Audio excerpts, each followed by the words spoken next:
حضرت حذیفہ بن یمان ایک صحابی تھے، میرے نبی کریم علیہ السلام نا ان سے راز کی باتیں کرتے تھے۔ ہر بندے کا ہاضمہ ٹھیک نہیں ہوتا، سب سے راز کی بات نہیں کرنی چاہیے۔ حضرت حذیفہ بن یمان کہتے ہیں حضور راز کی باتیں بتاتے ہیں۔ مدینہ منورہ میں جو منافقین تھے ان کی لسٹ بھی نبی پاک نے حضرت حذیفہ بن یمان کو دی تھی۔ جب کوئی مشکوک آدمی مر جاتا نا تو صحابہ کہتے ہیں ہم دیکھتے اگر حضرت حذیفہ نے جنازہ پڑھا تو ہم بھی جنازہ پڑھ لیتے۔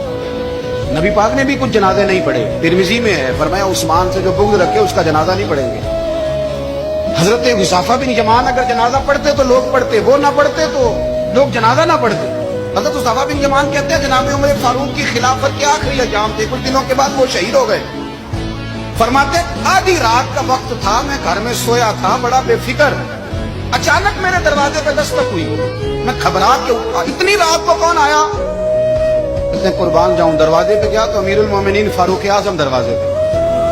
میں نے کہا عمر کوئی حکم تھا تو مجھے بلا لیتے۔ کہنے لگے میں نا امیر بن کے نہیں آیا، تیرا ویر بن کے آیا۔ امیر المومنین کی حیثیت سے سرکاری کام سے بلاتا تو وہاں بلاتا، مجھے ایک ذاتی کام پڑ گیا۔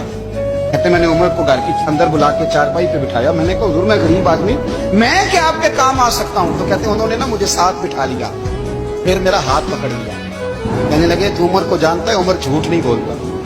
تو جانتا ہے؟ عمر وعدوں کا پکا ہے۔ کہا حضور جانتا ہوں، اس وقت آیا ہوں جب دیکھ بھی کوئی نہیں رہا۔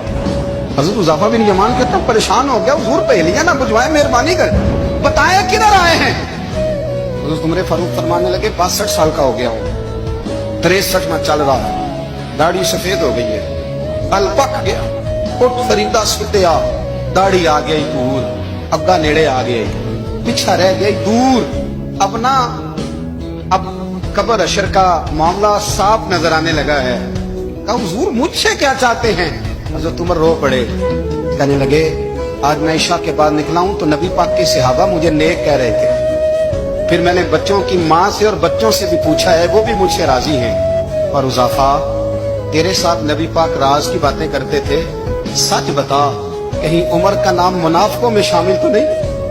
سچ بتا ان منافقین میں تو شامل نہیں، کہیں اوپر سے تو نہیں سارا کچھ؟ حضرت حذیفہ بن یمان کہتے ہیں میں باپ کے مرنے پہ اتنا نہیں رویا جتنا عمر کے سوال پہ رویا۔